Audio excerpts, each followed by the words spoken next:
often get questions about drawing perspective. Well, of course it's hard to explain in a few minutes here on Draw Tip Tuesday, but what I can do is show you a trick. This looks like a simple triangle, right? But if you draw lines that are further apart from each other at the bottom and gradually closer to each other towards the top of the triangle, what happens then? And what if we call that top of the triangle a vanishing point?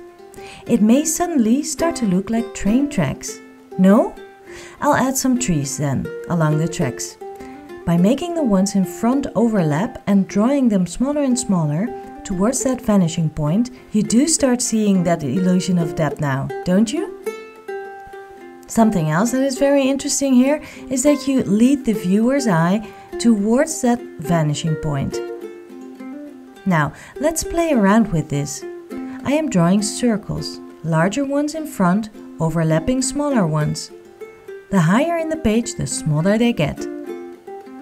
You can use color to help creating a sense of depth as well.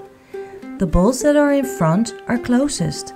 If you give them a bright color, then tone the color down as you work towards the back, it's like the colors fade a little bit in the background.